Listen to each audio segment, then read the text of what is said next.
젊은 일본인들은 한국을 선진국으로 확실하게 보고 있습니다. 한국에 너무 좋다는 거예요. 네. 교만이라는 것이 사라졌어요. 이거는 전체적인 이유예요. 왜냐하면 전체적으로 만들어진 것이니까. 그 옆에 가면요, 들을 수 없는 이상한 말을 하는 거예요. 그 사람들이 진짜. 거기에 대해서 카운터 교만 시위라는 것도 생겼어요. 그러니까 양심적인 일본인들이 이거는 안 된다, 이건 좀 심하다 라고 해서 또 모여가지고 너희들이야말로 일본의 수치다, 일본에서 오히려 나가라, 그런 식으로 해서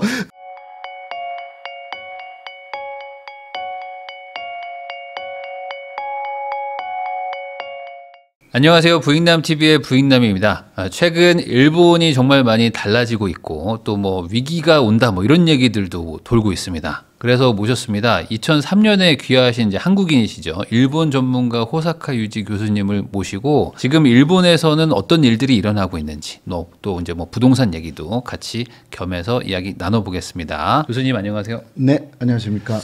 또 이제 처음 모셨는데 네. 이 일본에 대해서 사실 뭐 누구보다 잘 아실 수밖에 없는 그러면서 또 이제 한국의 입장도 같이 또 얘기해 주실 수 있는 분이실 것 같아서 또 우리 구독자분들한테 또 도움이 되지 않을까. 그래서 제가 좀 모셨습니다. 근데 요즘에 일본 여행도 참 많이들 가고 그리고 이제 일본이 뭐 우리나라 바로 옆에 있기 때문에 또 어떤 그 문화나 뭐 성향 이런 것들도 좀 비슷하다 보니 한국의 미래를 좀 일본에서 찾는 분들도 많고 또 고령화 얘기도 많아서 지금 일본의 관심도는 어쨌든 계속 높은 것 같아요. 그런데 이제 뭐 가벼운 주제부터 한번 좀 여쭤보면은 최근에 뭐 일본에서 화제가 되고 있다고 해서 저도 이제 좀 보니까 7월 5일에 일본에 대재앙이 온다. 근데 이게 그냥 일반적인 가십거리가 아니고 꽤나 좀 중요하게 다뤄지고 있다고. 그게요, 만화를 그리는 다츠키료라는 작가가 있습니다. 그분이 예언을 한 만화를 많이 그려왔습니다. 그분은 그 여성입니다. 그런데 꿈에 여러 가지 내용을 보는 거죠. 꿈으로. 네, 꿈으로 본 것을 만화로 그냥 그렸어요.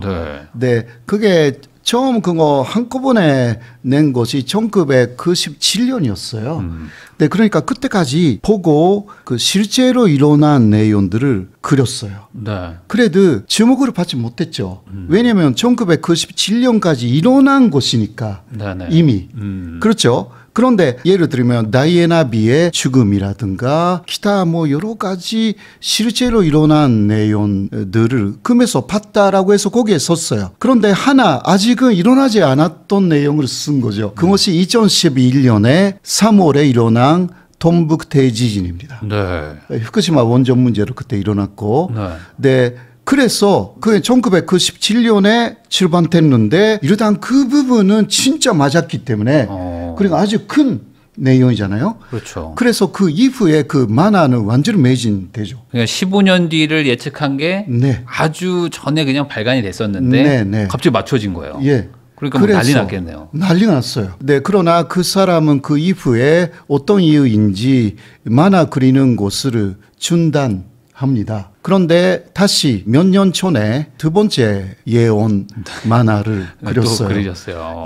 그 지금까지 내용도 포함시키면서 또 하나 사실 추가시킨 거죠. 이것이 바로 2025년 올해잖아요. 2025년 7월 5일에 대재앙이 온다라는 내용이고, 그거는 그 일본의 그 남쪽 바다 그리고 대만에서 보면 동쪽이 되는 거죠. 그리고 필리핀에서는 조금 그 위쪽이 되는 것인데 거기에서 대폭발이 일어난다. 그럼 7월 5일 아침 4시 10 몇 분인가 거기까지 저도 기억을 못하는데 시간까지 그것을 그냥 금으로 봤다라는 내용이고, 또 그 다음에 어마어마한 내용이에요. 저는 뭐 별로 믿지 않는 사람이라서 일어나지 않을 것으로 생각하지만 일단 조심은 하죠.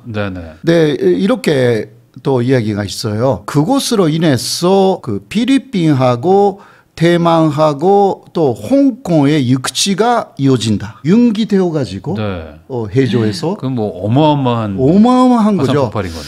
그리고 일본은 3분의 1에서 4분의 1 정도가 물에 적시고 굉장히 많은 사람들이 그 죽고 30m 이상의 해일이 오고 네. 그 이후의 상황도 금으로 봤는데 일본인들이 거의 동북 지방이라든가 홋카이도에서 살고 있더라. 그러니까 도쿄 이남의 사람들은 거의 망한 것 같다. 뭐 이런 이야기를 만화에 그린 거예요. 네, 그래도 그 자신이 죽은 것도 봤고. 아, 자기도 죽었고. 예. 네네네. 자신의 찬내시 모습이라든가 네. 그런 것도 그리고요. 그러니까 이게 일본에서 한번 그 맞춘 사람이라서 또 그 만화가 완전히 다 발려가지고 지금도 많이 아마 인쇄되어 있는 것 같은데요. 이거하고 또 요새 일본에서 이야기가 나와 있는 것은 남해 대지진이죠. 남해에 또 대지진이 예, 난다. 예. 이거는 아까랑 다른 건가요? 이거는 실제 상황이죠. 사실상. 실제 상황.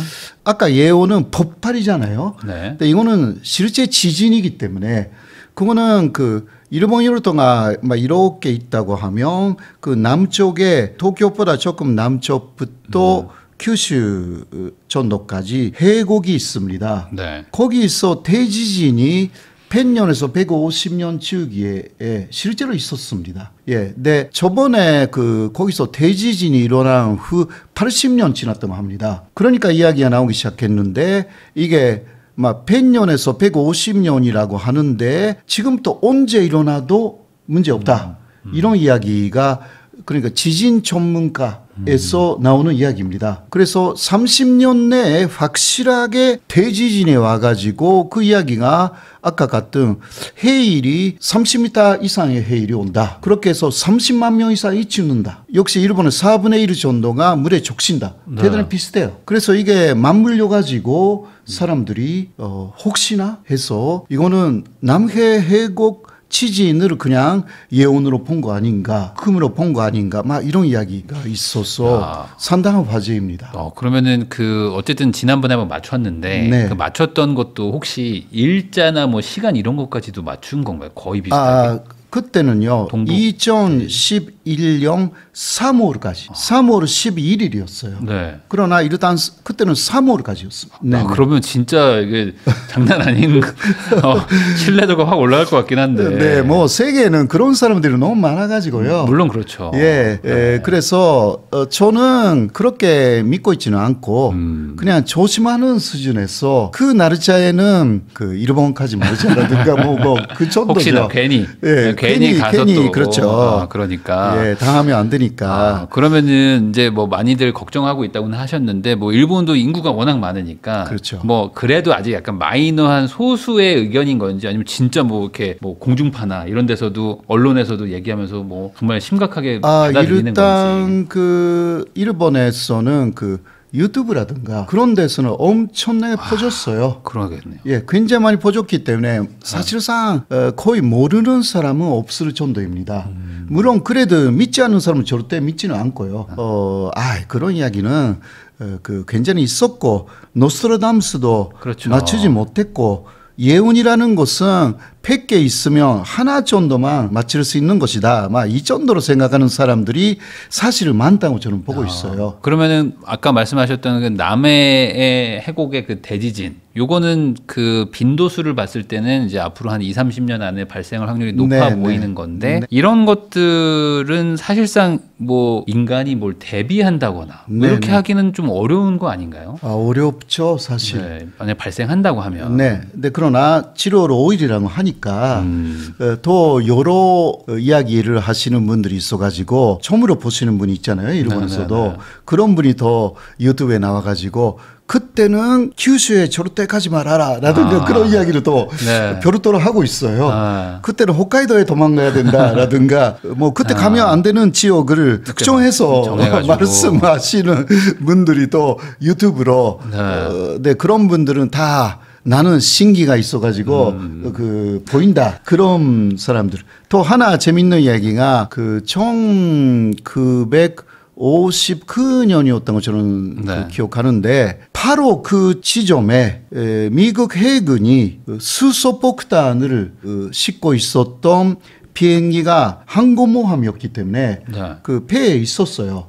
근데 그곳이 잘못돼가지고 바다로 떨어졌습니다. 네.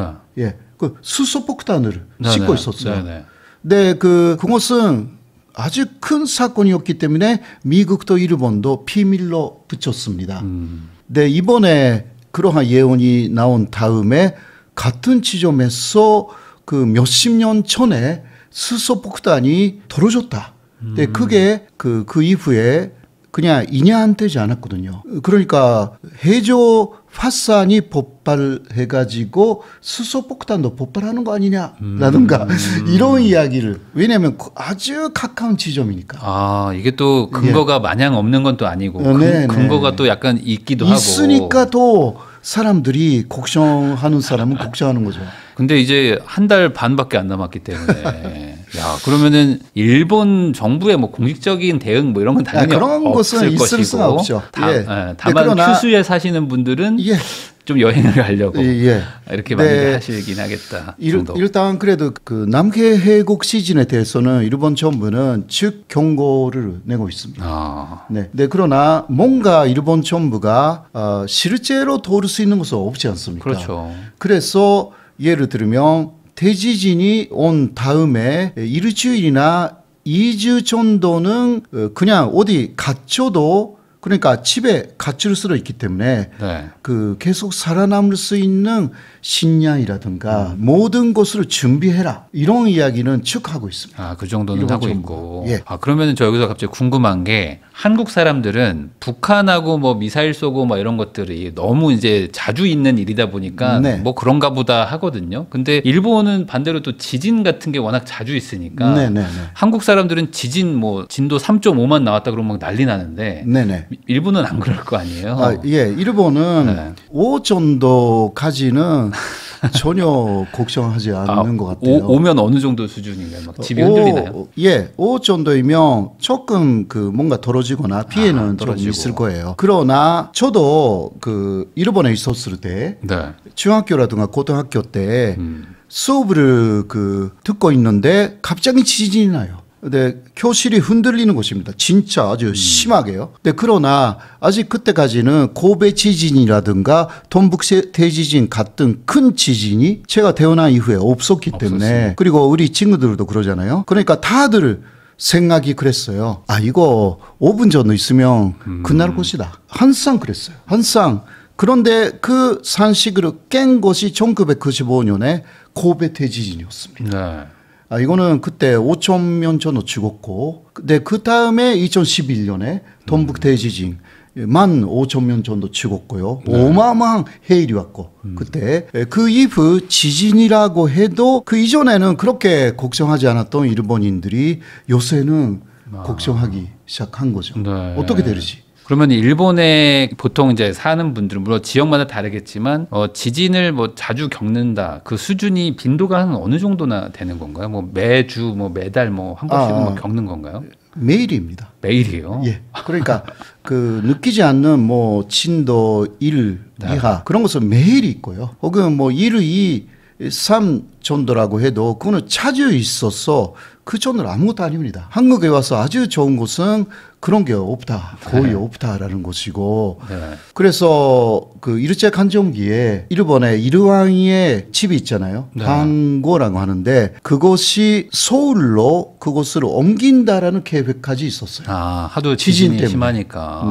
그런 계획이 실제로 있었지만 전쟁이 일어나서 그게 무산이 된 것입니다. 그러면은 지금 아까 말씀하셨던 뭐 이제 7월 5일 뭐 그때 뭐 일어나지 않을 거라고 이제 뭐 생각들은 많이들 하시겠지만 어쨌든 지진, 특히 이제 대지진에 대한 걱정은 일본인들이 항상 지금 가지고 있다. 그리고 그거에 대한 어떤 대응이라는 게 사실상 뭐 할 수 있는 건 없기 때문에 뭐 한 2주 정도 식량을 좀 이렇게 가지고 있으라든지 그 정도의 좀 대응은 하고 있다. 예, 그리고 은퇴하신 분들 중에서 조금 돈이 있는 분들은 일본을 아예 떠나자. 아, 실제로 그런 좀 실제로 있습니다. 경향이 있으세요? 예. 경향이라기보다 그거는 조금 돈이 있어야 되니까 아무래도. 그래서 유행하는 사이트가 일본 이외에 어디가 그 살기에 좋은 곳인지라는 것을 알려주는 사이트 그런 게 꽤 있어요. 아, 그러면은 그런 분들 입장에서 한국은 어떤 정도의 대상인가요? 한국은 그 이전에는 굉장히 좋은 데였어요. 이전에는. 네네네. 네, 그러나 요새는 한국도 그런 지진하고 좀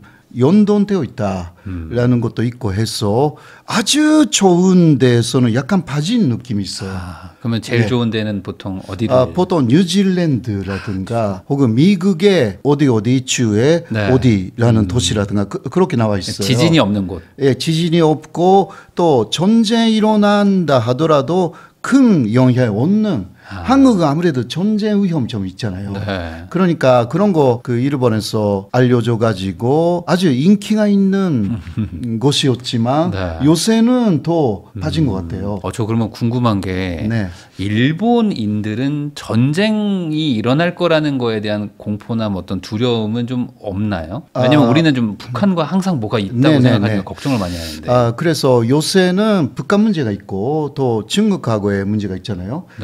대만 문제도 있고 대만 유사시라든가. 네, 그럴 때에 일본은 어떻게 하느냐라는 데서 또 거기 러시아가 그 우크라이나 침공했을 무렵에 일본이 굉장히 많이 비판했어요. 거기에 러시아의 그 어떤 지도자가 푸틴의 입이라는 사람이 세르게이 미로노프라는 사람이 있어요. 그 사람이 말합니다. 일본에게 홋카이도는 러시아 것이다. 홋카이도 전체를요? 예. 거기에 살고 있는 아이누족은 러시아의 옛날의 민족과는 똑같다. 그러니까 홋카이도가 러시아의 곳이다라는 것을 명심해야 된다. 이런 식으로 일본에 향해서 했기 때문에 그때 기시다 라는 촌리가 굉장히 놀래가지고 그 이후 한국에 대해서 러브콜이 굉장히 많아진 거예요. 한국하고 이게 군사동맹 맺어가지고 홋카이도를 침공당할 때는 한국군을 불러와야 된다. 막 이런 게 사실 일본의 속셈이 있어요. 그러니까 한일 군사동맹이라든가 그 한국에서 생각할 때는 일본 자위대가 한반도 유사시에 도와준다. 이 정도인데 혹은 그거는 절대 안 된다. 일본의 도움 필요 없다. 이런 곳인데 일본의 생각으로는 한국을 돕는 것이 아니라 홋카이도에 러시아군이 올 때, 우크라이나를 이겨가지고 그 다음은 홋카이도다. 이런 생각을 가지는 사람들이 있어가지고 그래서 요새는 그 일본도 전쟁하고 전혀 관련이 없는 나라가 아니게 되었다. 그런 게 어느 정도 좀 인식도 있다는 인식이 거죠. 있어요. 그러니까 일본도 어쨌든 이게 섬나라기 때문에 한국인들 입장에서는 좀 그냥 마음 편하게 조금 좀 멀리 떨어져 있는 느낌으로 생각할 수도 있는데 그 안에는 대지진, 뭐 전쟁 위협 이런 것들에 대한 고민이 있긴 있네요. 있어요.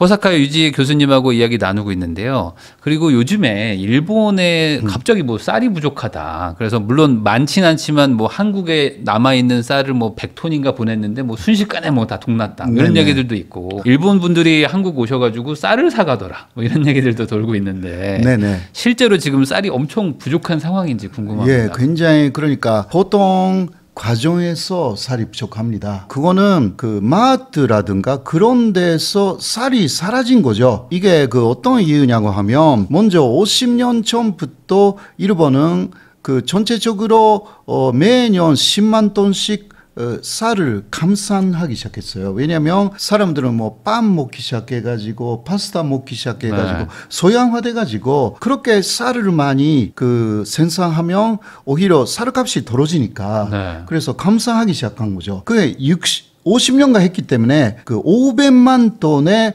쌀이 그 50년 전보다 그때는 1200만 톤 1년에 했는데 요새는 그러니까 700만 톤 정도밖에 생산하지 않게 된 거죠. 그런데 요새 코로나가 끝난 이후 또 엔조가 쭉 있었기 때문에 일본에 그냥 가자라는 그 분들이 한국도 많지만 여행을 엄청 갔죠. 세계에서 엄청나게 일본에 갔습니다.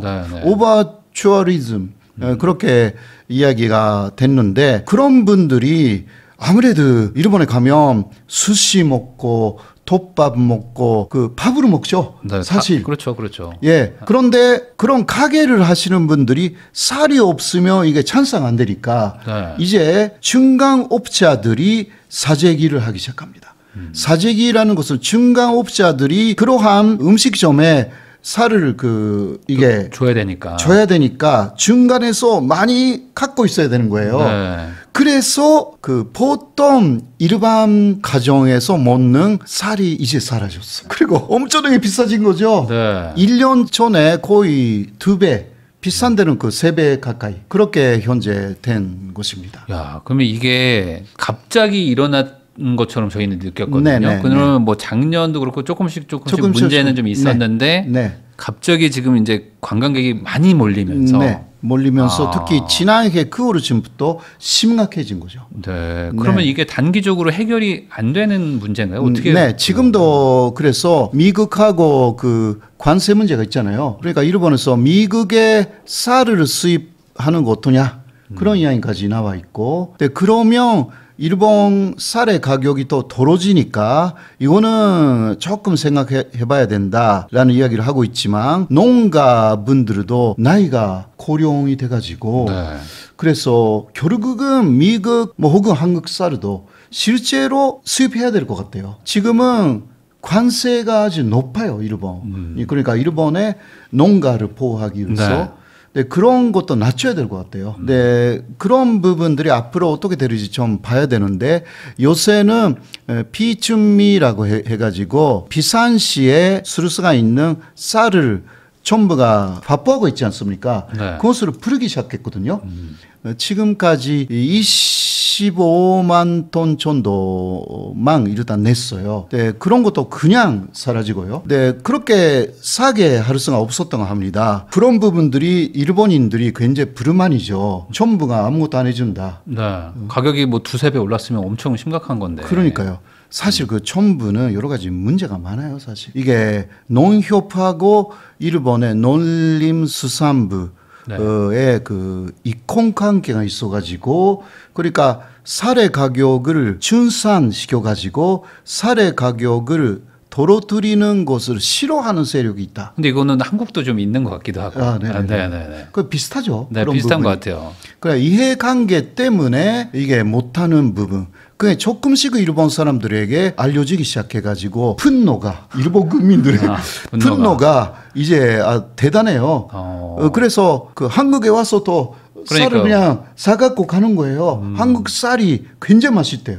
가격이 뭐 몇 분의 1이라고 하더라고요. 그러니까 2분의 1 이하이기 때문에 한국의 쌀이. 네. 그리고 굉장히 맛있는 게 많다. 라고 하니까요. 그러면 여전히 일본도 주식으로는 이제 쌀이 가장 많이 필요하긴 한 거죠. 사실 빵도 많이 먹지만 그래도 하루에 아침은 빵하고 커피 이 정도이면 그래도 낮에 저녁은 밥을 먹죠. 밥을 먹죠. 예, 아무래도. 그러니까 필요하죠. 근데 그렇다고 지금 증산을 하기에는 일본도 또 고령화 사회고 하니까 네. 거기도 이제 대기업들이 이렇게 쌀 농사를 하지는 않는 편인 건가요? 한국처럼? 일단 관복 이후에 일본 네. 패전 이후에 조금 비슷했어요. 그러니까 대지주를 해체시키고 네. 한국도 일본도 그렇게 해서 소작농 개인들이 했군요. 개인들에게 홀값으로 혹은 거의 무산으로 거기 논밭을 그냥 주었어요. 그렇게 해야만이 단시 공산주의 혁명이 일어나지 않는다. 이게 좀 있었죠. 그러니까 대규모 농업이라는 것 자체가 없어요. 그렇게 돼 있습니다. 그러니까 오히려 문제가 되는 것은 개인 사업이잖아요. 네. 개인 사업이 아직 크게 뭔가 하는 것도 어렵고 또 후계자들이 없어서 나이가 들어가서 70대, 80대 노인들이 하고 있는 데가 많아서 거기 그만두면 이제 후계자가 없어요. 이런 부분들이 있어서 증상한다고 해서 그것도 어려우니까 요새 그래도 쌀이 그래도 필요하다. 그러니까 보통 농가가 쌀을 2천도 80% 하고 있고 20%는 다른 거 하고 있지 않습니까? 네네. 그 20%를 없애고 전체 그 쌀을 좀 생산하자. 이런 그 합의가 약간 있는 그 농가가 많아지고 있다고 합니다. 뭐 배추 키우고 하는 거를 뭐 이제 논으로 좀 바꿔보자. 예. 그런 식으로 일본 정부는 그런 식으로 유도하고 있다고 합니다. 그래도 나머지 20%도 필요한 곳이니까 그렇죠. 모두 없애기는 좀 어렵다. 그런 면에서 한계가 좀 있는 곳입니다. 야, 그러면 결국에는 누군가 다시 그 후계자가 돼서 농사를 지어주든지 아니면 뭐 대규모 뭐 정말 기업형 어떤 그런 농사를 하든지 해야 될 텐데 당연히 일본도 농촌에 가서 농사를 짓겠다는 젊은이들은 별로 없겠죠. 예, 그래서 그런 운동을 많이 하고 있어요. 해요. 예, 그래서 그 농업 학교라든가 그런 것을 지방에서 요르고 특히 지방에서 도시에 나간 사람이 유당해가지고 돌아오면 혜택을 많이 주겠다. 그런 사람들은 역시 그 애정이 있으니까 고향에 그러면 엄청나게 성공의 길이 있다. 그런 식으로 홍보하고 있는 데가 꽤 많아지고 있어요. 근데 좀 돌아가나요? 그래도 역시 그렇게 뭐 유턴이라고 하는데 그렇게 많지는 않습니다. 그러나 유턴 할 때 어떤 식으로 하면 되느냐라는 것을 안내해주는 그러한 지자체가 많아지고 있습니다. 일본도 지금 한국처럼 똑같이 이렇게 그 뭐 도쿄라든지 이런 대도시로 계속 몰려가고 있는 거죠. 맞습니다. 이 구조는 그런 상황에서 농촌으로 다시 돌아간다. 이건 쉽진 않겠네요. 네, 맞습니다. 그러면은 일본 정부 입장에서는 결국에 좀 관세 좀 내리고 해서 외국 걸 좀 수입하는 거 말고는 지금 딱히 길이 보이진 않네요. 아직은 단기적으로는 그 길밖에 없는 것 같습니다.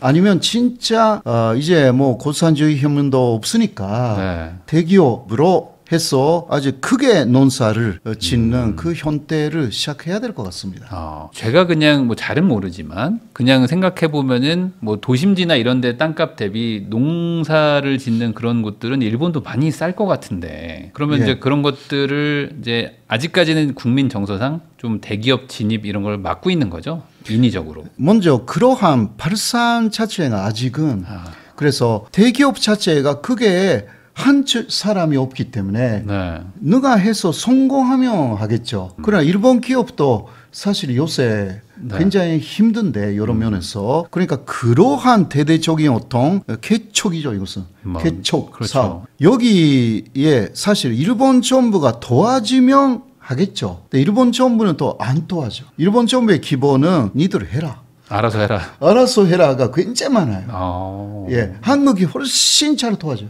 그래요. 근데 이게 한국에서는 약간 규제가 너무 많다 뭐 이런 생각들 하는데 일본은 좀 약간 많이 좀 풀어놨다 이렇게 이해하는데 그게 또 아니군요. 아니 풀어놓은 게 한국보다는 좀 많다 하더라도 그 실제로 도와주지 않다는 거죠. 왜냐하면 그 일본 정부의 부채가 GDP의 255%, 한국은 아직은 50% 이하. 그 정도입니다. 그렇죠. 그래도 많아졌다고 난리잖아요. 한국은. 일본은 255%, 세계 최고. 언제 어떻게 될지 모르는 언제 나라가 도산할지 모르는 그런 이야기가 많이 나왔잖아요. 그래서 못해요. 그러니까 아주 대규모의 뭔가 새로운 사업을 일본 정부 주도로 돈을 투입하면서 한다라는 것은 일본 정부는 생각할 수가 없어요. 그러면 그냥 뭐 너네끼리 알아서 하면 좋겠지만 내가 해줄 수는 없어. 그냥 안내만 해주고 그 니들끼리 해라. 야, 그러면은 이게 그 결국에는 촉발된 원인이 뭐 다양하겠지만 관광객이 많아지는 것 분명히 이제 쌀 소비량이 늘어나니까 그것 때문에 괜히 또 겁이 나니까 도매상들이 막 또 그렇죠. 매점 매석을 또 하고 이런 거잖아요. 그러면은 관광객이 줄어들든 수입을 많이 하든 뭐 이 둘 중에 하나일 텐데 관광객이 뭐 당장 뭐 줄 것 같지는 않은데. 근데 한때 한 달쯤 전에 조금 일본 여행이 주춤되었거든요. 그거는 엔이 좀 비싸졌어요. 엔화가 올라가면서. 엔화가 올라가면서. 그런데 그때는 그러니까 100엔이 1,000원 정도가 됐어요. 근데 지금 다시 100엔이 그 960원 정도로 다시 그 내려갔거든요. 다시 엔조예요. 그래서 엔조가 되면 또 일본에 가요 또. 그러면서 엔고가 되면 돼요. 엔고가 되면 조금 그 주춤 되는 거죠. 근데 지금 약간 그 일본 정부에서는 엔고를 좀 이렇게 유도하는 현상들을 좀 일부러 좀 하고 있는 건가요? 뭐 금리도 좀 올리고 막 이러고 있던데.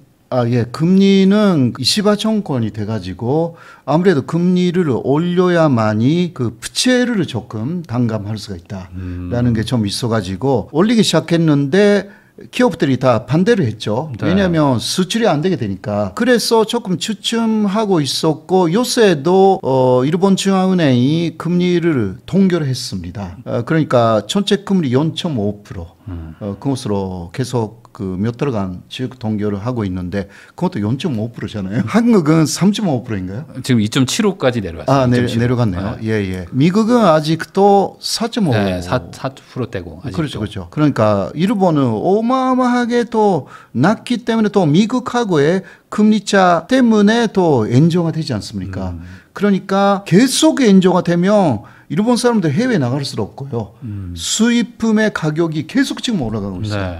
그러니까 일본 정부로서는 적당한 엔고, 트럼프도 엔고 달러 약세 그것을 원하고 있어요. 미국의 제품이 많이 팔리니까. 근데 그게 잘 안 되는 것입니다. 이상하게. 원이 또 그 비싸지고 있어요. 네. 그거는 그 일본하고 협의가 잘 안 돼가지고 한국하고 협의가 약간 뗀 거 아닌가. 저는 오늘 교수님하고 말씀을 나누기 전에는 관광객 때문에 그런 거라는 거를 생각을 아예 못 해봤는데 네. 사실 저도 옛날에 그 850원일 때 N이 850원일 때 한번 여행을 갔거든요. 네. 그때는 물가가 너무 싸다는 느낌이 막 강력하게 들더라고요. 그렇죠, 뭐 이렇게 싸나? 뭐 밥이 막 7,000원, 8,000원 이게 말이 되나 했는데 그러니까 사람들이 엄청 갔겠죠. 그렇죠. 그때는 또 아베 신조 정권이었을 때예요. 네. 그때 아베 신조도 역시 그 싸게 되는 네. 그래야만이 수출 할 수가 있잖아요. 일본이 일부러 그런 식으로 유도했어요. 네. 그때. 그러면 이게 쌀 문제는 당장은 쉽게 해결은 안 되고 조금 네. 시간은 좀 걸리는. 네, 맞습니다. 그러면 이제 일본 국민들 입장에서는 조금 어쨌든 당장 내가 밥상 물가가 급등한 게 느껴지니 좀 스트레스는 있겠어요. 아마 이시바 정권이 빨리 무너질 거예요. 예, 이런 거. 그런 거예요? 일본 사람들이 그 생활이 불편하게 되면 아무래도 정권이 나쁘다 그런 식으로 가니까 7월 말에 자미원 선거가 있어가지고 그 자미원 선거에서 자민당이 그 패배하면 이시바는 총리에서 내려야 돼요. 생각보다 되게 불만이 많군요 지금. 불만이 굉장히 많습니다. 3개월도 남지 않았던 것 같아요. 그때 이겨야. 그러니까 미국하고의 관세 협정에서도 조금 좋은 결과를 얻고 그리고 쌀 문제 해결을 하고 그래야 이시바는 살아남을 수가 있어요. 이게 한국은 항상 뭐 대통령 뭐 5년씩 가고 뭐 물론 탄핵도 있긴 하지만 일본을 딱 보면 되게 자주 바뀌는 것 같은 느낌이 좀 있어요. 일본은 내각제이기 때문에 국민들의 불만이 그거는 뭐 지지율로 나타나잖아요. 지금 이시바 정권이 31%밖에 없어요. 31%. 예. 너무 내려가면 그 총리가 결심합니다. 나에 대한 신임이 없다. 그 경우는 중의원이라는 그 국회를 해산시킵니다. 일부러. 그렇게 해서 다시 선거를 하여서 이기면 신임을 얻었다. 이렇게 하는 거죠. 이게 그 시스템이 그렇게 되어 있어가지고 차즈 선거가 있게 되는 것입니다. 한국도 그런 식으로 하면 차즈 되게 자주 바뀔 것 같아요. 윗사람으로 바꿀 수가 있다. 그게 좋다라는 사람들이 좀 있기는 해요. 한국에서도. 야, 그러면 지지율이 낮아지면 뭐 예를 들어 대통령은 임기가 보장돼 있으니까 우리나라는 그냥 막 하기도 하는데 일본은 그게 안 되나 봐요. 안 되죠. 시스템상. 예, 그러니까 1년, 이시바는 1년도 안 됐어요. 뭐 7월에 혹시 문제가 된다면 10개월로 끝나는 것이고 그런 총리들이 많았고 아베가 너무 오래 했어. 7년 8개월. 그 사람은 선거하기 전에 지금 하면 이길 수 있는지 없는지를 비밀 여론조사로 다 했어요. 그런 걸 해서. 네, 해서 이길 수 있네 했을 때 전당한 이유 없는데도 국회를 해산시켰어. 그렇게 해서 다시 강하게 만든 거죠. 그러니까 7년 8개월이나 할 수가 있었어요. 그러니까 일본의 시스템도 뭐 장단점이 있겠지만 또 한국하고는 약간 좀 다른 점도 있고 지금 되게 위기에 빠져 있다. 쌀값도 있고 뭐 여러 가지 문제가 있다는 얘기를 해주신 것 같아요. 세종대학교 호사카 유지 교수님하고 이야기 나누고 있는데요. 그러면 이제 일본과 한국의 어떤 관계 이런 것도 좀 한번 여쭤보겠습니다. 요즘엔 그래도 조금 약해지긴 했는데 우리 한국에서도 막 반일 감정 막 이런 것도 막 강했었던 때도 뭐 최근에도 있었고. 근데 또 요즘에 말씀하신 것처럼 딱 여행도 또 엄청 가고. 아직도 뭐 그거 일본 물건 안 산다 이런 사람들도 뭐 있기도 있는데 일본에서 보는 한국은 지금 어떤 건지 일본도 막 혐한 뭐 이런 분위기가 있다 이런 얘기들도 있잖아요. 예, 먼저 그 젊은 사람들은 뭐 20대, 30대는 한국은 오히려 그 선진국입니다. 아, 그래요? 예, 왜냐하면 그 사람들이 태어났을 때는 일본이 이제 선진국에서 내려가기 시작하고 있었습니다. 진짜 선진국이었던 일본을 번쩍이었는 세대가 30대. 예, 그리고 뭐 지진도 있었고 후쿠시마 원전 문제도 있었고 그런데 옆에 있는 한국은 굉장히 부상하고 있었던 거죠. 그리고 뭐 화장품이라든가 그리고 한류붐이라든가 네. 이런 것을 볼 때 젊은 일본인들은 한국을 선진국으로 확실하게 보고 있습니다. 예, 그래서 한국에 대해서 좋은 감정을 갖고 있고 한국에 오고 싶다. 제 친구들도 그래요. 제 친구들은 젊은 사람들이 아닌데 그 초등학교 친구들이 15명 정도는 항상 와요, 한국에. 아, 그래요? 한국에 너무 좋다는 거예요. 네. 그러니까 그분들은 뭐 저하고 비슷하니까 뭐 다 60대 이상인데 네. 너무너무 좋대요, 한국이. 특히 그 부인들하고 함께 오잖아요. 네. 그 부인들이 너무 좋다는 거야, 한국. 근데 한국 사람들은 일본 되게 좋아하거든요. 뭐가 차이가 있는 거지? 왜 한국을 좋아하는 거예요? 네. 아무래도 그 일본의 고급 옷이라든가 네. 이게 한국에 똑같은 게 있대요. 그게 너무 싸대요. 가성비가 확실히 좋다. 예, 가성비가 아주 좋다라는 것이 있고 네. 고급 맥 같은 거 있잖아요. 네네. 이런 것도 뭐 한국제 맥이에요. 외국제이면 똑같으니까 이것도 너무 좋은 게 있어가지고 그 아주 싸다는 거예요. 그러니까 그런데 너무 반해요. 네. 그런 것이 있고 기타 여러 면에서 그 한국에 더 인심이 좋으니까 그런 것 같아요. 한국에 가면 어디 가도 정이 많다라는 것을 느끼는 거죠. 그 일본 아까 2030 얘기를 해주시니까 저도 좀 공감이 되는 게 일본의 20대 30대는 확실히 이제 잃어버린 30년 뭐 거기에 이제 구간에 있다 보니 뭔가 좀 계속 뭔가 좀 이렇게 침울하게 뭔가 좀 작아지는 느낌이었는데 그 사이에 한국은 어쨌든 뭐 중국의 어떤 이런 경제 성장을 같이 좀 등에 업으면서 빠르게 성장을 하니까 그렇죠. 뭔가 기회도 많고 뭔가 잘 되는 것 같고 이런 느낌을 받았을 수는 있겠네요. 그러면은 일본의 젊은 친구들은 한국에 대해서 조금 우호적이다. 네네. 그러면은 아까 제가 뭐 잠깐 얘기했지만 어떤 뭐 혐한이라든지 뭐 한국을 막 되게 미워하고 뭐 이런 문화도 있다면 이 집단은 어딘가요? 이 집단은 사실 그 전체적으로 생긴 집단이에요. 그 아베 신조 일본 총리의 일기 내각. 그는 2006년에 생겼는데 그 혐한 시위를 하는 그 제특회라는 그러니까 제일 한국인의 그 특권을 연소하지 않는 모임이라는 게 있어요. 아, 제일 한국인. 네, 제일 한국인을 그 쫓아내자. 그게 줄여서 제특회죠. 제특회. 그 회는 모임. 네, 그러니까 제일 한국인의 특권을 특권을 연소하지 않는 모임. 그거 줄여서 제특회. 이 사람들이 그 2002년 12월에 결선이 됩니다. 사실 아베 총리가 혐한이라는 것을 갖다가 북한이라는 것도 그 함께 하면서 전적인 입지를 강화시켰어요, 사실상. 그래서 거기서 시작됐고요. 사실 혐준도 그때 시작돼요. 혐중. 예. 네. 혐준도 일본에서 만들어진 거예요, 사실상. 근데 한국에 혐준만 왔어요. 여기는 한국이니까 혐한이 필요 없잖아요. 네네. 그러니까 혐중만 왔어요. 그 이후 다시 아베 정권이 2012년에 12월에 들어섰는데 이후 또 8년 정도 아베 정권이 있었기 때문에 그때는 더 엄청나게 혐한이 조직화가 됐고요. 네, 그러나 그러한 흐름이 이르탄 멈춰진 계기도 상당히 전적이었어요. 그거는 한국에서 윤석열 대통령이 당선이 돼가지고 윤석열 전 대통령이죠, 현재. 전 대통령이 굉장한 일본에 대한 우호 정책. 아, 맞아요. 시작하자마자 엄청 그렇게 했었죠. 그리고 일본이 원하는 것은 거의 다 해줬어요. 그리고 후쿠시마 원전 오염수는 그거는 오염수가 아니라 처리수다. 일본이 이야기하는 거 그대로 또 수용했고 그리고 제3자 변제라는 것으로 간제징용 문제도 일본이 돈을 내는 것이 아니라 한국 안에서 다 해결한다. 그러니까 일본에서는요, 윤석열 대통령이 위대한 사람이에요. 한일 관계만 봤을 때 일본 입장에서는. 예, 일본의 입장에서는 왜냐하면 일본이 골치가 아픈 거 모두 해결해 주니까 네. 이거는 사도관사 문제도요.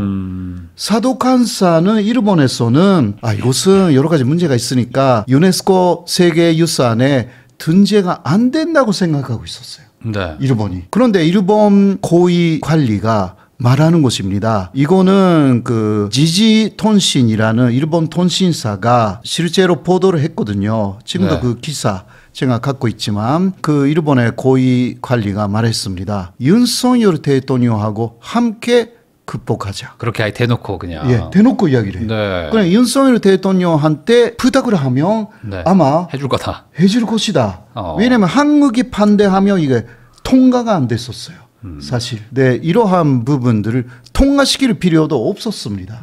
그러니까 일본은 거의 포기하고 있었어. 그래, 해줬어. 그러니까 너무너무 고맙죠. 일본으로서는. 네. 그래서 윤석열 대통령이 탄핵되었을 때는 거의 80% 이상이 이해가 안 된다. 일본에서 볼 때는. 예.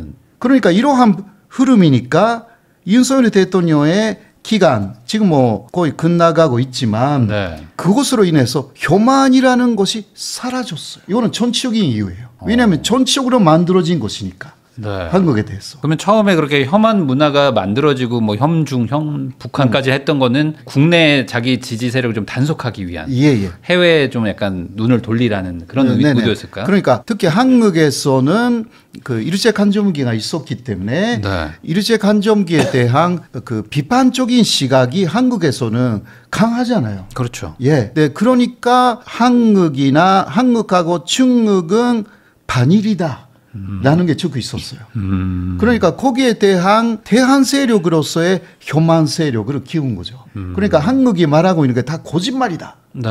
그 역사는 다 거짓말이다. 그런 만화도 많이 나왔고 책도 많이 나왔고 네. 위안부 그 할머니들에 대한 모욕적인 책이 나오고 강제징용 문제 이것도 그냥 한국 사람들이 그 자발적으로 와서 일을 한 것뿐이다. 라든가 네, 뭐 그거 다 거짓말이거든요. 사실 저는 연구자니까 너무 잘 알아요. 네, 그것을 일단 말하기 시작하면 충분히 말할 수가 있는 거예요. 네, 그런 논문은 많이 없어요. 논문은 거짓말을 못 하잖아요. 네. 이게 심사해야 되니까. 그러니까 책들이 많이 나온 거예요. 책은 자유롭게 쓸 수 있으니까. 그런 책이 뭐 엄청 많다고 제가 뭐 사진 그러니까 같은 거 봤거든요. 일본의 그 서점에 가면요, 조그만 서점도 그렇고 대형 서점도 혐한 코너가 있어요. 혐준책 코너도 있어요. 그런 것은 한국에는 없잖아요. 뭐 잘 못 본 것 같아요. 그러니까 혐일, 반일 책 코너 그런 게 없잖아요. 중국에 가도 다른 나라를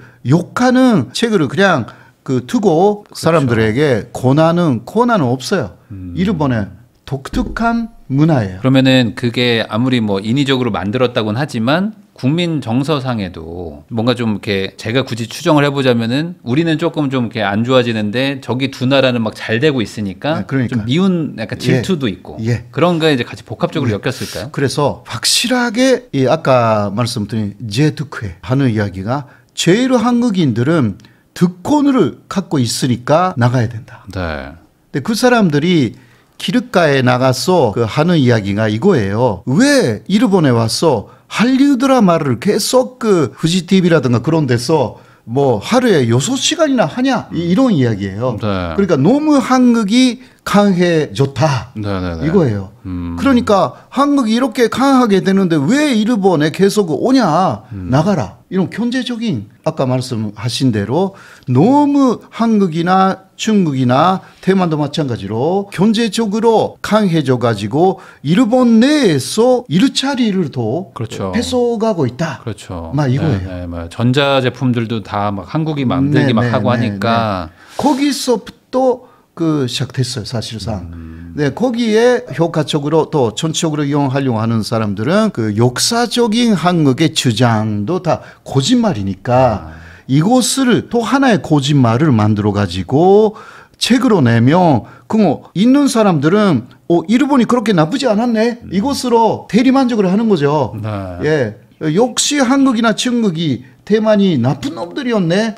그렇게 해서 뭐 이상하게 기뻐하는 마음을 갖는 거죠. 그러면 그것이 하나의 운동체가 됩니다. 그렇게 해서 혐한이라는 것은 아주 큰 세력이 됐어요. 한때. 근데 그게 어쨌든 많이 줄었다. 네, 많이 지금은. 줄었어요. 그럼 아까 젊은 세대는 혐한 이런 거는 좀 적다고 하셨잖아요. 네. 좀 이렇게 아무래도 한국에 대해 좀 우호적이라고 했는데, 그러면 기성세대가 상대적으로 조금 더 그랬던 건가요? 그렇다기보다 사실 그 한국에서도 많이 주목된 것은 그런 혐한 시위를 밖에 나가서 하는 사람들이 TV에 나오니까. 맞아요. 네. 예, 뭐 100명, 200명 그냥 시위를 하잖아요. 근데 더 이상한 이야기, 그 한국 사람은 죽어라라든가 이게 뭐 다 호로코스트를 만들어주겠다라든가 네. 다 하고 있어요. 그 옆에 가면요 들을 수 없는 이상한 말을 하는 거예요. 그 사람들이 진짜 거기에 대해서 카운터 혐한 시위라는 것도 생겼어요. 아, 그러니까 양심적인 일본인들이 이거는 안 된다. 이건 좀 심하다. 심하다라고 해서 또 모여가지고 너희들이야말로 일본의 수치다. 일본에서 오히려 나가라. 그런 식으로 해서 또 싸우는 것을 또 한국에서도 네. 보도가 됐고. 네, 본 것 같아요. 예, 예. 네, 그리고 그러한 혐한 시위에 가담한 분들은 일단 받고 가담하는 사람들이 많았어요. 아, 이것도 이게 전문으로 돈 받고 하는 돈 거군요. 받고. 그러니까 그 아르바이트예요. 네. 아르바이트. 그리고 거기에 나가면 마음껏 욕할 수 있다. 그래서 스트레스 해소가 된다. 네. 이게 그 양심 고백한 사람들 그게 있어요. 아, 내가 좀 너무 그 스트레스가 많아가지고 거기에 나가면 한국인이나 중국인을 마음껏 욕할 수가 있다고 하니까 그리고 그 15만 원 정도, 15,000원 정도 준다고 하니까 네, 안 할 이유가 없네. 예. 네. 그래서 가서 좀 스트레스 해소도 하고 돈도 받고 그러니까 일이 없는 사람들이 그거 하는 거예요. 네, 네. 그거 하고 너무 양심의 가치에게 고민해가지고 SNS에 올려요. 내가 정말 잘못한 것을 했다. 그렇게 다른 민족을 욕하거나 왜 내가 했는지 모르겠다. 그게 많이 올라왔기 때문에 사람들이 알게 된 거죠. 아, 중심에 있는 사람들이 이거 목적 갖고 하고 있어요. 그것을 움직이는 뭐 정치 세력이라는 거 있을 거예요. 근데 그게 이제 어쨌든 윤석열 정부 때는 막 많이 이렇게 친해지게 되니까 괜히 잘 도와주는데. 그러니까 하지 말자. 정치적인 뒷사람들이 있으면 할 이유가 없는 거죠. 그러네요. 윤석열 대통령이 잘 해주는데 네. 하면 안 돼 오히려. 그렇죠. 괜히 또 이렇게 막 잘 도와주는데. 그러니까 도와주고 계시는데 다 그만해. 당신들 더 돈은 다른 곳으로 벌어. 이런 식으로 된 것 같아. 그렇게 된 거구나. 네. 넷플릭스나 이런 거 보면 항상 한국 드라마가 일본 넷플릭스에 막 다 막 1등부터 막 하는 거를 네네. 자주 보는데 네네. 실제로도 한류 열풍이라는 게 뭐 과거 배용준 뭐 이때 말고 네네. 지금도 엄청 강력한 건가요? 예, 배현준 씨의 영향부터 시작된 것은 사실이고, 그래서 그 사실 배현준 키즈들이 많았다는 거죠. 그때 연사마 붐으로 그때는 30대 40대 여성들이 연사마를 엄청나게 좋아하게 됐어요. 네. 근데 그 사람들의 지금 아이들의 세대입니다. 네, 그거는 연결되어 있는 것입니다. 그 엄마들이 집에서 보는 게 한류 드라마예요. 그 배용준 연사마 이후로도 한류 드라마 많이 한류 드라마 보시니까. 너무너무 좋아하는 거예요. 그런 사람들은 이병헌도 좋아하고 장동건도 요새 안 나오지만 그 좋아했고 또 그 이후 쭉 새로운 스타들이 나오지 않습니까? 네. 한류 드라마에 빠지면 일본 드라마 볼 수가 없게 됐네요. 좀 약간 결이 다르긴 한 것 같아요. 예. 예. 그 한류 드라마는 앞으로는 모르겠지만 현재까지는요 너무 이게 재미있는 거예요. 왜냐하면 먼저 일본 드라마는요 주인공들이 나오는 사람들이 많지 않습니다. 그러나 한국은 하나의 가정이 나오고 또 그 친구 가정이 나오고 또 그 친구 가정이 나오고 네. 굉장히 그 등장하는 인물들이 많아가지고요 이게 재미있는 것이고. 그리고 또 모함이 너무 많아요. 겉모술수를 막 하면서. 네. 네, 일본은 그 모함이라는 문화가 많이 없는 그 역사적으로 보면 그러니까 남한테 좀 싫은 소리 잘 안 하는 그런 건가요? 네, 아니 하는데 네. 일본은 모함 이상으로 무사 문화였기 때문에 네. 모함하기 이전에 죽여버려. 네. 그러니까 너무 어떤 면에서는 단순해. 그 드라마로 만들어도 재미없잖아요. 모함이 하면 이것은 그렇죠. 서로 막 싸우고 해야 되는데 네. 죽이면 끝이니까. 그러니까 이거는 그 드라마가 되지 않는 거예요. 일본의 어떤 문화의 일부는. 그러나 한국은 뒤에서 더 곤작을 금이고 뭐 이게 그 대단하잖아요. 네. 이건 재밌는 거예요. 야, 그러면 이 문화가 이제 계속 세대를 이어서 계속 가고 또 K-팝도 계속 지금 인기도 많은 거죠. 그러니까 어머니가 좋아한 것을 조그만 아이들 때부터 본 사람들은 한류가 모든 콘텐츠예요. 사실 그러니까 그 연사마의 영향이라는 게 아주 지대했어요. 그게 그 몇 세대를 만들었다라고 뭐 지금 2세대, 3세대 정도 그렇게 만들었다라고 할 수가 있어요. 그럼 아주 탄탄한 뭔가 이렇게 금방 꺼질 것 같은 꺼질 것은 아니고 더 확대되어가는 한국만 그 어떤 실패를 하지 않는 한국이 뭐 이런 콘텐츠를 만들 때 여러 가지 문제를 일으키거나 이게 요새 전혀 없는 게 아니잖아요. 예를 들면 5하고 오도아의 문제라든가 재판 문제가 좀 있었잖아요. 네네 방시혁 뭐 해가지고 이제 하이브하고 저기 뉴진스하고 뉴진스 네, 바로 네.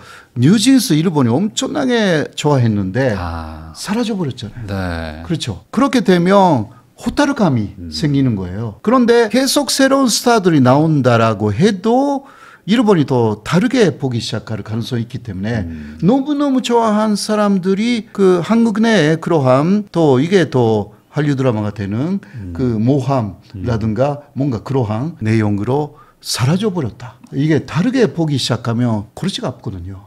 그럴 수 있죠. 예. 그러니까 그런 부분에 조심해야 될 것 같아요. 그러면은 교수님은 어쨌든 지금 한국과 일본 뭐 양쪽의 입장을 뭐 다 이제 아시니까 이게 결국에 한일 관계라는 게 되게 민감하고 예민한 네. 주제인데 그리고 이제 되게 오래된 이런 뭐랄까 애증의 관계가 막 있지 않습니까? 그럼 이게 어떻게 발전돼야 된다고 보시는지가 좀 궁금합니다. 아무래도 그 가까이에 있기 때문에 만나지 않고 바다가 있으니까 만나지 않고 살 수는 있지만 네. 그래도 요새는 비행기도 있고 뭐 배도 있고 하니까 만나게 되니까 서로가 좋아하는 것을 교류하는 게 가장 중요하죠. 그렇게 하면서 역사적인 것은 자연스럽게 알게 됩니다. 사실 양심적인 일본인이나 또 한국인도 마찬가지지만 또 역사적인 것에 더 관심 있는 분들은 그런 분들을 중심으로 그 불리는 부분들이 있다고. 그리고 또 일본에서는 한류 드라마를 통해서 역사를 많이 배웠어요. 예를 들면 이병헌을 좋아하는 사람들은 미스터 선샤인을 봤어요. 네, 네. 그곳으로 너무너무 놀란 거예요. 이런 게 진짜 있었는가? 알아봤더니 있었다. 그러니까 이게 그러한 역사 드라마를 일본 사람들이 좋아하는 배우를 중심에 한류 드라마로 재밌게 만들면 이게 또 역사 교육이 되기도 합니다. 일본에서 그러한 역사 드라마가 없어요. 한국에서는 역사 드라마 있잖아요. 예를 들면 그 현대사도 네. 전두환의 제5공화국이라든가 다 했지 않습니까? 제3공화국 박정희에 대해서 네. 다 했지 않습니까? 그러나 일본은 역사 드라마는 그 이토 히로부미 이전에서 다 끝납니다. 그 이후 것이 만들어진 적이 없어요. 그러니까 이거 역사 왜곡이에요. 이것도 역사를 숨기고 있는 거예요. 사실상. 그러니까 잊고 싶은 거니까 어찌 보면 그 은폐하고 있는 거죠. 그러니까 이토 히로부미 무엇을 한 사람인지 몰라요. 일본 사람들이. 한국을 그 뭔가 한국과 관련이 있었나? 한국을 침략했다라든가 이토 히로부미가 안중근에 의해서 사살을 때웠다 그런 거 몰라요. 그런 건 그냥 이제 역사에서 잘 안 가르치고 그냥 쓱 넘어가는 그런 거군요. 예. 2년 전도 학교에서 역사 교육을 해도 그것도 중학교 때 2년이나 가르치거든요. 근데 앞에 하는 게 너무 많아가지고 네. 역시 이토 히로부미 앞에서 끝난대요. 보통 거기서 그냥 쓱 끝나고 그냥. 예. 그래서 배운 적이 없는 거예요. 그 일부러 하고 있는 것이 아닌가. 약간 좀 의심이 되는 부분들이 없지 않아 있어요. 그러면은 결국에 이 문화의 힘이나 이런 걸 통해서 네. 어찌 보면 이제 뭐 아무리 뭐 정부가 은폐하고 뭐 이렇게 하려고 해도 자연스럽게 좀 해결이 되면 나중에는 좀 이렇게 그쵸. 지금보다는 좀 사이가 더 좋아질 수 있을 것이다. 그러니까 한국의 콘텐츠가 아주 좋아요. 서울의 봄. 네. 이것도 일본에서 개봉되었고 굉장히 많은 사람들이 봤기 때문에 그런 사람들, 본 사람들은 이번에 계엄 사태를 조금 이해를 하죠. 이런 식으로 그렇지 않으면 그거 배울 수 있는 게 일본이 없어요. 한국은 뭐 여러 가지 일본에 대해서 학교에서도 배우고 하니까 네. 그러는데 좋은 세상에 왔습니다. 네. 그래서 결국에 이제 문화의 힘으로 이런 것들이 좀 바뀌고 있다고 얘기를 해주신 것 같아요. 호사카 유지 교수님하고 이야기 나누고 있는데요. 또 이제 저희 채널이 또 부동산 얘기 주로 많이 하니까 부동산도 한번 좀 여쭤보고 싶은데 항상 우리 한국 부동산의 미래를 가지고 지금 일본처럼 따라갈 것이다. 특히 이제 일본이 버블 단계에서부터 엄청 그 하락을 많이 했기 때문에 네. 한국 부동산도 폭락한다라는 주제로 이제 일본 얘기들이 많이 나오고 있는데 전반적으로 봤을 때 일본 부동산과 한국 부동산이 어떻게 좀 같이 움직이는 걸로 보이시는지 아니면 뭐 다른 차이가 있다고 보세요? 예를 들면 경제가 문제가 되면 주식이나 부동산이 떨어진다라는 부분으로서는 그 일반적인 이야기로서는 비슷한 부분이 있다. 네. 네, 그러나 한국하고 일본의 부동산은 너무나 다른 부분들이 많아가지고 네. 기본적으로 인구가 줄어들면 부동산도 사게 되고 네. 저렴하게 되고 그러나 도심은 그대로 비싼 상태가 남고 이런 것은 비싸지만 다른 부분은 너무 다른 게 좀 있다라고 할 수가 있죠. 예를 들면 먼저 분양제도가 완전히 반대예요. 일본은 선건축 후 분양제, 네네. 한국은 선분양 후 건축. 그렇기 때문에 돈을 먼저 걷어 가지고 분양하니까 돈이 먼저 생겨가지고 집을 지어요. 네. 네. 그래서 그 사이에 굉장히 올라가는 집도 있고 그렇지 않은 집도 생기잖아요. 네네. 근데 일본은 그렇지 않고 다 짓고 나서 적당한 가격을 매겨서 판매하니까 네. 그런 프리미엄이라든가 이런 거 없어요. 네. 기본적으로. 그런 거는 이제 만든 회사가 다 가져가는 거죠. 네, 그렇죠. 네. 그렇죠. 그래서 막 건축할 수는 없어요.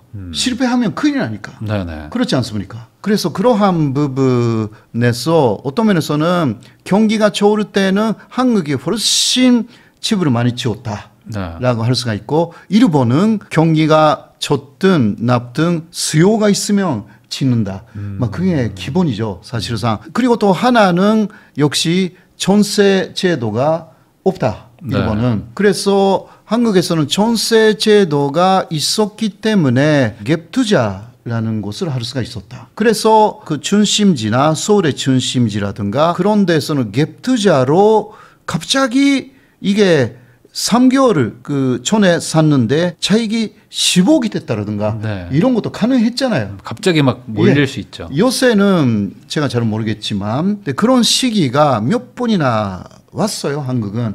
앞으로도 오를 가능성이 전혀 없다고 할 수는 없습니다. 중심지에서는요. 그러니까 로또가 가능해요. 그러나 일본은 전세 제도 자체가 없기 때문에 그리고 또 분양할 때는 보통 모기지 론으로 네. 하기 때문에 이제 집을 사면서 이거는 계속 매달 그냥 이자하고 함께 갚아 나가는 것입니다. 원금을. 금리가 너무 싸기 때문에 이게 가능한 거죠. 일본은 오히려. 근데 또 하나는 그 재건축이 없어요. 재건축이 안 된다. 예, 네. 안 된다라기보다 안 해요. 그래서 계속 일본 집이라는 것은 중고품이 되어가는 것이고 그래서 5년 지났다 하면 5년 전에 아주 새로운 집보다 싸지고 있고 10년 지나면 또 싸지고 15년 지나면 또 싸지고 한국은 15년 지나도 재건축이라고 하면 네. 이게 비싸잖아요. 그렇죠? 이런 게 없어요. 일본이. 일본이 그게 없는 게 그 제가 알기로는 아까 말씀하신 것처럼 이제 재건축 그런 개념이 별로 없다 보니까 땅을 다 매입을 해야 되고 네네네. 그러니까 이제 대형 회사들이 돈 많은 회사가 붙지 않으면 네네. 이런 거 자체가 아예 그냥 진행조차 안 된다 이런 얘기를 들었거든요. 예, 그런 게 좀 있고 해서 그래서 한국은 그런 건축 회사가 많잖아요. 네. 그런 면에서는 일본보다 훨씬 많을 거예요. 뭐 부동산도 굉장히 많고 그러나 일본은 좀 큰 회사가 부동산을 하고 있고 건축도 할 수밖에 없는 네. 구조가 되어 있어가지고 특히 재건축이라는 개념이 한국에 와서 저도 처음으로 알게 돼가지고 네. 갭 투자도 그렇고 처음으로 알게 돼가지고 그렇게 해서 한국 분들은 그 조금 운이 좋으면 네. 갑자기 돈이 생기구나. 근데 일본 사람들은 그런 길이 없어요. 그러니까 갑자기 뭔가 목돈이 생긴다라는 것은 거의 계속 그 적금으로 넣었다. 그거밖에 없죠. 뭔가 막 부동산 투자해서 돈 벌고 이런 게 쉽지 않았다는 거죠. 그러한 개념 자체가 전에는 진짜 버블 때는 어느 정도 네. 있었다 하더라도 지금은 완전히 그런 거 없어요. 그게 너무 옛날 얘기니까 또 생각해 보면 지금 맞습니다. 젊은이들은 뭐 돈 벌 방법이 별로 없다. 그러니까 뭐 주식이라든가 일본이 하는 것은 주식 혹은 그 FX라고 있잖아요. 외환거래요. 외환거래. 이게 한국보다는 훨씬 차려되어 있어요. 어떤 면에서는 물론 사기도 많아요, 일본이. 그곳으로 돈을 좀 버는 사람들이 있고 그 정도이고 그것도 좀 위험해요. FX는 아직은.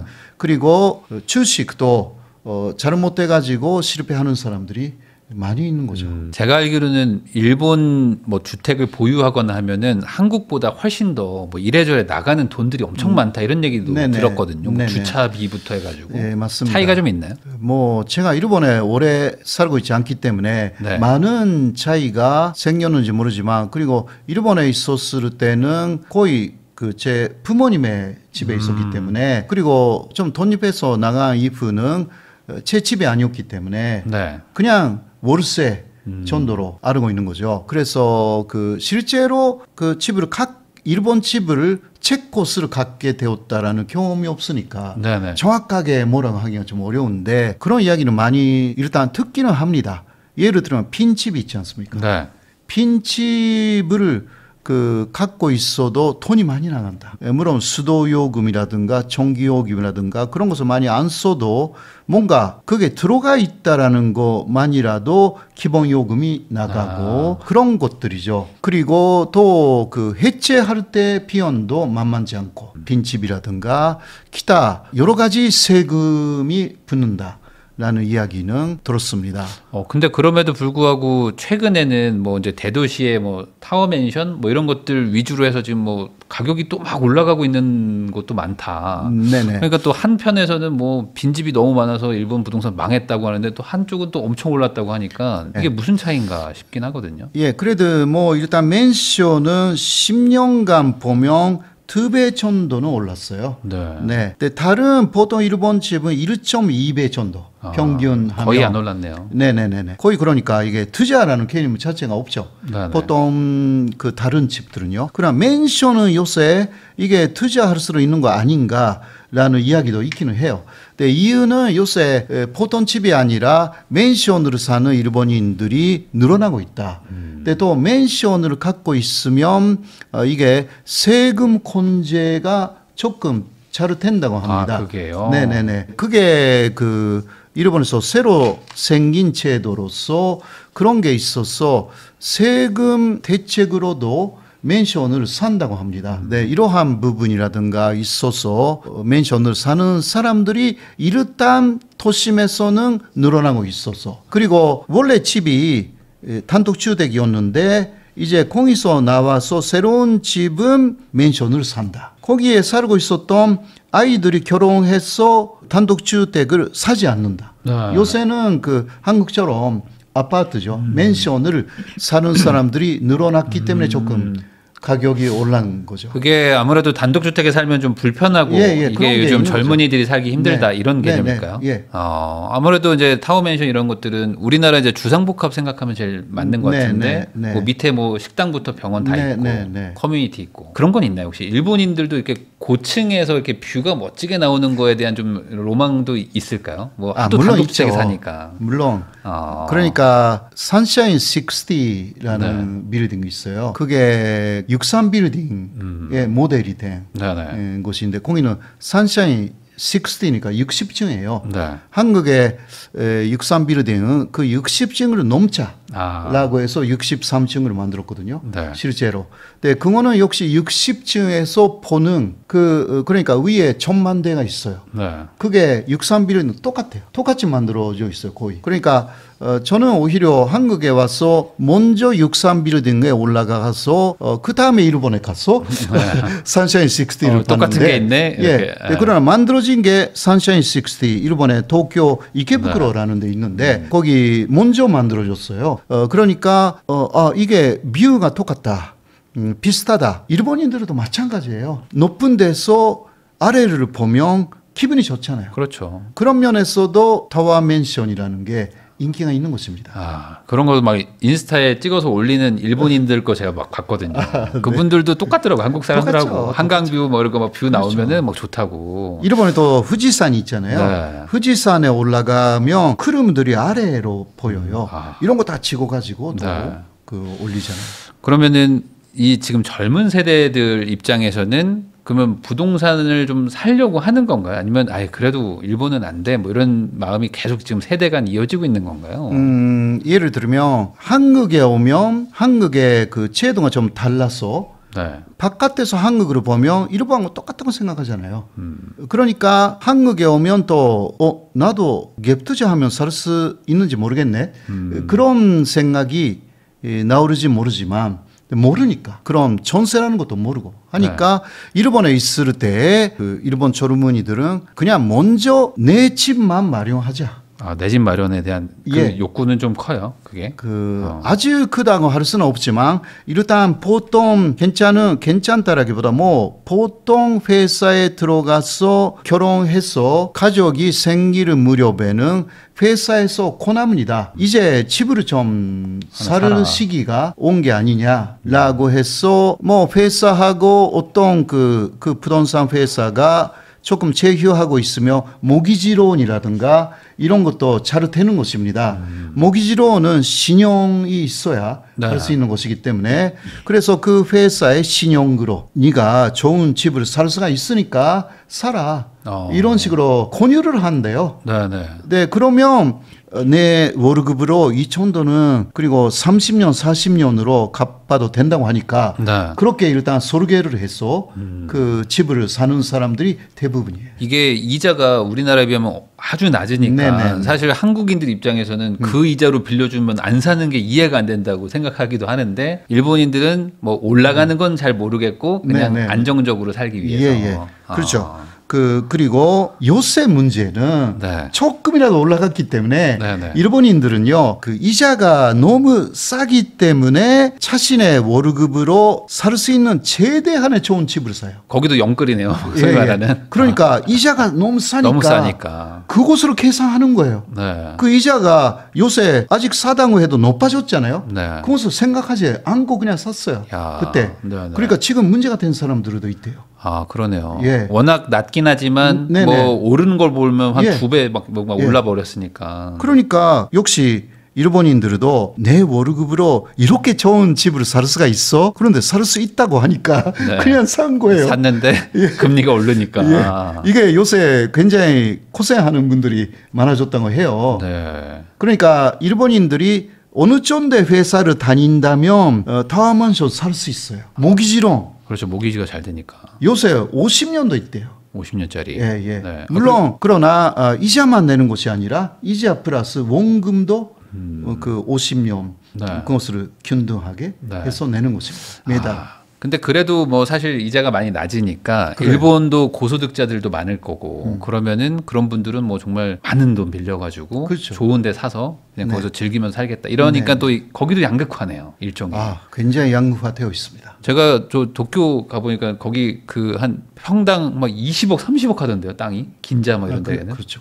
그러니까 맞아요. 이거 한국보다 훨씬 비싸더라고요. 네네네. 아, 그러니까 아마 한국보다 더 경제 대국이니까 당연히 양극화도 심할 것이고. 네네. 그러면은 마지막으로 일본도 결국에는 우리나라 같은 이 고령화를 먼저 겪었고 거기도 지금 뭐 저출산 물론 우리보다는 좀 더 낫겠지만 그런 일들을 과거부터 고민을 많이 했을 텐데 그 부동산 시장에 이 지금 이런 뭐 하락 그리고 또 이제 뭐 타워맨션은 또 상승하고 양극화 일어나는 것들을 보면은 한국 시장에 바로 적용할 수는 없다. 네네. 이렇게 보는 게 맞는 걸까요? 물론 적용시킬 수 있는 게 있고 없는 게 있다. 부동산은 조금 형태가 다르다.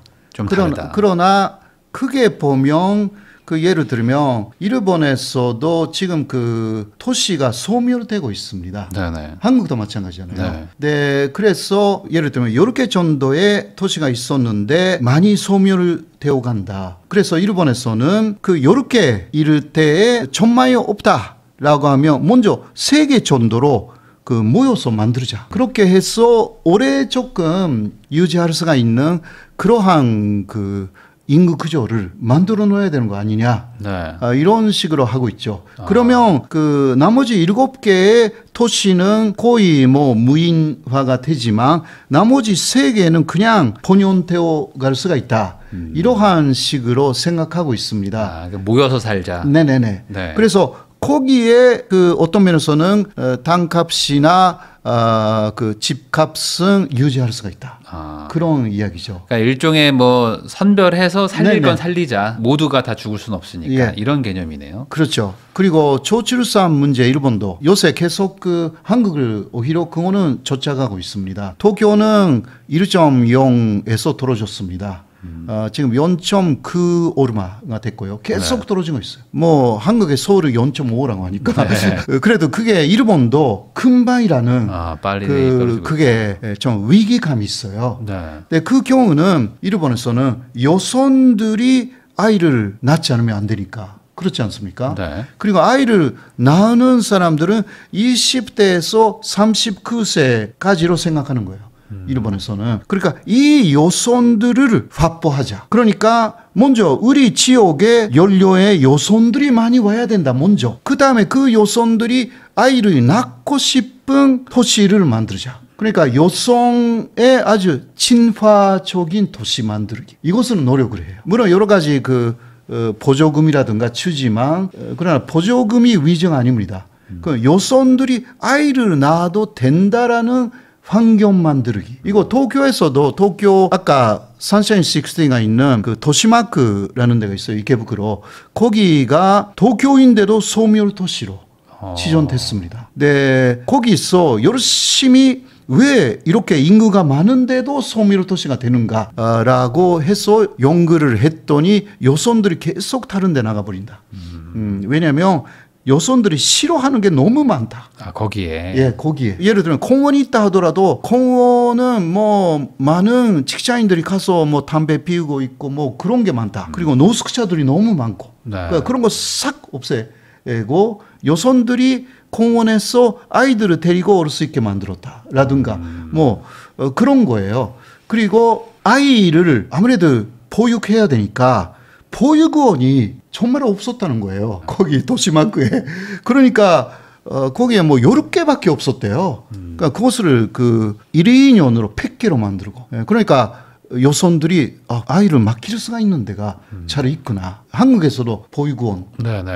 필요하잖아요. 유치원 막 부족하고 막 그러거든요. 지금. 그렇죠, 그렇죠. 네. 그런 것을 확증하는 게 중요하지. 그냥 돈만 한 사람 낳으면 1억 준다라든가 네. 있잖아요. 근데 그거는 일본에서도 2차적인 부분이다라는 이야기를 합니다. 그럼 저 궁금한 게 그 이제 일본 뭐 하락 이런 얘기 하실 때 보면은 항상 어떤 나오는 자료들이 막 그 다마 신도시인가요? 그래서 막 신도시 전체가 막 비어 있다 뭐 이런 얘기들도 있는데 네. 그거는 약간 전략적으로 일부러 뭐 그렇게 한 거 뭐 이런 거라고 봐야 되는 건가요? 아니면 그런 게 막 일반적인 건 아니고 특수한 상황인 건가요? 일단 대표적으로 그 사례로 들을 수가 있는 그런 데를 가져오는 거죠. 네. 그러니까 모든 지방이 이렇게 될 수가 있는 대표적인 사례다라고 해서 사례 연구로서 또 제시할 수가 있는 부분. 아까 이케부쿠로의 도시마크의 이케부쿠로는 또 반대 좋은 사례로 제시할 수가 있는 그런 하나의 사례 연구 혹은 실제로 거기서 열심히 노력한 공무원들이 있어가지고 그 공무원들의 성과를 많이 공유를 하려고 하는 그런 게 좀 있는 거죠. 일종의 하나의 뭐 사례이지 막 그게 막 모든 지역에 다 그렇게 말하는 수는 거는 없어요. 또 어려움이 있다. 예, 그거는 너무 어려워요. 왜냐하면 전체적으로 인구가 줄어들고 있는데 네. 일본도 한국도 네. 그러니까 전체 도시가 소멸되지 않게 만든다. 이거는 어려워요. 그러니까 소멸을 되는 데하고 그 소멸을 시키면 안 되는 데를 구별하자. 이제 그거는 용기가 좀 필요해요. 근데 그거 일본도 사회적 합의가 쉽지는 않을 것 같은데 쉽지 않습니다. 그게 어떻게 되고는 있나 보죠. 그래도 된다라기보다 이거는 안 돼요, 거기도. 자연 도태라고 할 수 있을까? 자연 도태. 예를 들면 보통 알잖아요. 여기에 살고 있어도 계속 사람들이 없어진다. 다 압니다. 그러면 다른 데 가자. 결국에 자연적으로 몰리게 된다. 예. 처음은 시작은 그렇게 되는 거죠. 그렇게 되면 고기를 집중적으로 만들자. 키우고 예. 차라리. 그런 개념입니다. 그러면은 이게 일본도 그 길로 가면 우리도 마찬가지로 글로 갈 수밖에 없겠네요. 예, 저도 가끔 그 한국의 그 시골에 갈 경우가 좀 있어요. 여러 가지 그 답사하거나 하지 않습니까? 네. 역사 유적지는 그냥 있고 그런데 그 농가로 가도요. 논밭은 있는데 사람이 없어. 사람이 없어요, 진짜. 예. 네. 내 집 사이에 길을 들어가도 사람 만나는 게 쉽지 않습니다. 그런데 노인분들은 안에 그냥 계세요. 계시기는 해요. 가끔 나오기는 해요. 그런데 또 어딘가에서 차가 와요. 근데 그 차는 서울에서 왔대. 우리 아들이래. 네네. 그렇게 해서 내일 또 돌아간대. 그런 것을 많이 봤어요. 그러니까요. 이게 그분들도 돌아가시게 되면 이제 그 동네는 정말 이제 무인 이제 지역이 되는 거죠. 예, 맞아요. 그러면서 이제 자연적으로 이제 인프라가 작동하는 곳으로 이제 사람들이 몰려가면 결국에 이제 더 이제 극단적으로도 양극화가 더 심해지는 거네요. 아예. 그런 일들이 우리나라도 앞으로 일어나지 않을까라고 또 추정해 볼 수 있을 것 같습니다. 지금까지 세종대학교 호사카 유지 교수님을 모시고 지금 일본에서 일어나는 다양한 일들 얘기를 좀 나눠봤고요. 저는 뭐 가장 오늘 충격적이었던 건 7월 5일 날. 지금으로부터 한 45일 정도 지나면은 어떤 일이 일어날지도 좀 궁금하고 그것도 한번 좀 알아보고 싶은 마음도 들었고 쌀값이 이 한국인들 여행 많이 가가지고 밥을 많이 먹어서 그런 요인도 있었다는 것도 좀 재밌게 좀 들었습니다. 귀한 시간 내주셔서 시청해주신 거 다시 한번 감사하다는 말씀 전하면서 저도 교수님하고 인사 나누겠습니다. 오늘 나와주셔서 감사드립니다. 예, 고맙습니다.